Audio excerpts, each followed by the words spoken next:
Bismillahirrahmanirrahim. Assalamualaikum warahmatullahi wabarakatuh. Perkenalkan, nama saya Anil Farhan Ramadan, NIM C1B020083 dari kelas R3 Manajemen, akan menjelaskan PPT tentang analisis dan diagnostik laporan keuangan.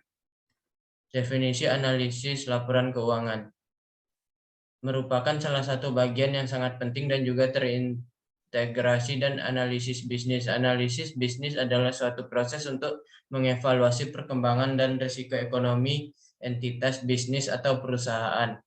Dalam buku The Analysis and Use of Financial Statement, Gerald Witt mendefinisikan analisis laporan keuangan sebagai sebuah metode atau proses yang meliputi teknik khusus untuk mengevaluasi risiko performa, kesehatan, finansial, dan prospek masa depan untuk perusahaan. Tujuan analisis laporan keuangan. Pada dasarnya tujuan dari ALK adalah untuk membantu para pengguna laporan keuangan dalam memperkirakan masa yang akan datang suatu entitas dengan cara membandingkan, mengevaluasi, dan juga menganalisis tendensi dari setiap aspek keuangan suatu etnis. Terdapat tujuan lain, yaitu 1. Bisa dipakai sebagai pembanding dengan entitas lain yang sejenis mengenai hasil yang berhasil mereka raih. 2. Melakukan penilaian terhadap kinerja manajemen perusahaan.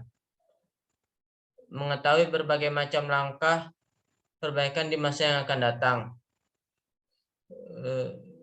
Berdasarkan hasil analisis terhadap posisi keuangan. 4. Mengetahui berbagai kekuatan atau potensi yang dimiliki oleh perusahaan. 5. Mengetahui berbagai kelemahan atau kekurangan yang dimiliki oleh perusahaan. 6. Menilai kewajaran dari laporan keuangan yang disajikan.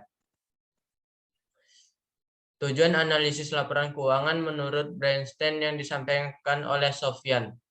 Screening untuk dapat mengetahui kondisi dan juga situasi suatu entitas dan laporan keuangan tanpa harus terjun secara langsung ke lapangan. Understanding, dengan melakukan proses analisis informasi yang masih mentah dan laporan keuangan akan lebih detail, mendalam, dan luas. Forecasting, dipakai untuk bisa memprediksi atau meramalkan keadaan keuangan suatu entitas atau perusahaan di masa depan. Diagnosis, untuk dapat menggambarkan atau melihat berbagai kemungkinan masalah yang terjadi baik dalam manajemen operasi keuangan atau masalah lain yang ada di perusahaan.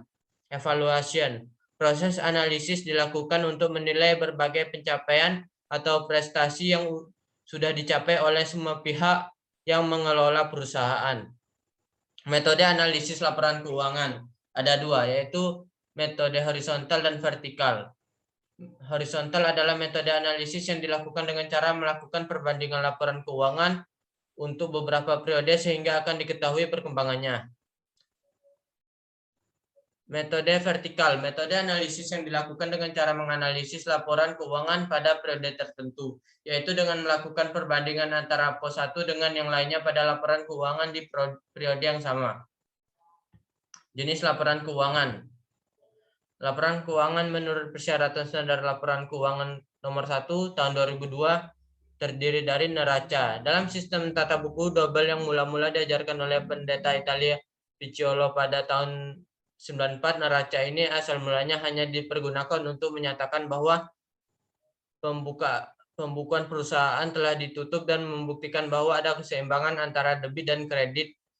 Baru pada akhir abad 18, orang mulai menyusun suatu neraca berdasarkan urutan yang kita kenal sekarang. Lazimnya, aktiva dan pasiva disusun berdasar urutan menurut likuiditas, artinya disusun menurut kemungkinan untuk transformasikan aktiva tersebut menjadi uang tunai. Laporan laba rugi. Laporan perubahan modal yaitu laporan yang mengenai perubahan modal pemilik suatu perusahaan selama satu periode, misalnya 1 bulan, 1 semester, atau 1 tahun. Laporan laba rugi.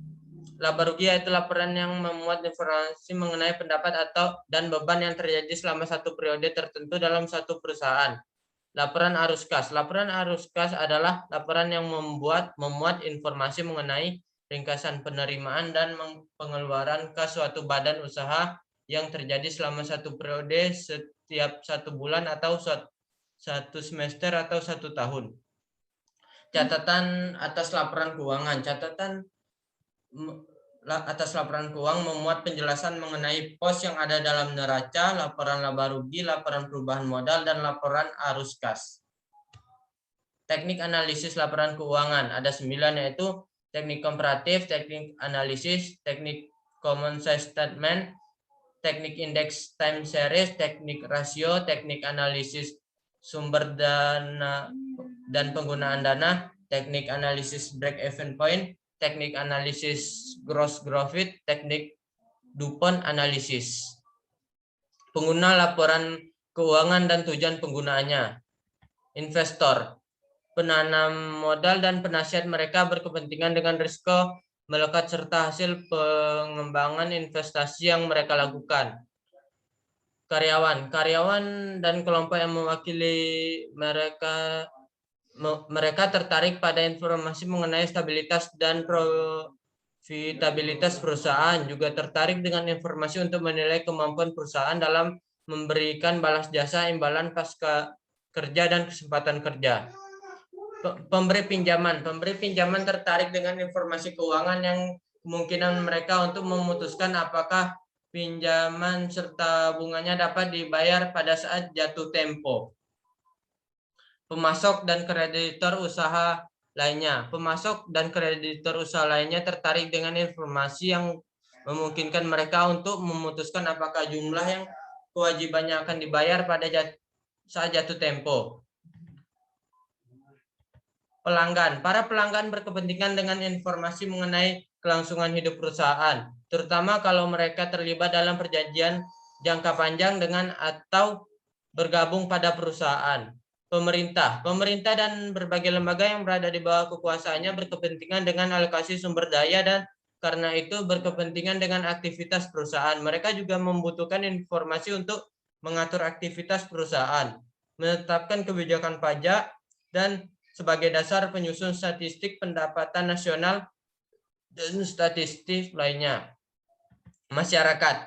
Perusahaan mempengaruhi anggota masyarakat dalam berbagai cara. Misalnya perusahaan dapat memberi kontribusi berarti pada perekonomian nasional, termasuk jumlah orang yang dipekerjakan dan perlindungan kepada penanam modal domestik. Laporan keuangan dapat membantu masyarakat dengan menyediakan informasi, kecenderungan, tren, dan perkembangan terakhir kemakmuran perusahaan dan rangkaian aktivitasnya. Terima kasih. Itulah yang dapat saya jelaskan. Lebih kurangnya mohon maaf. Saya akhiri. Wassalamualaikum warahmatullahi wabarakatuh.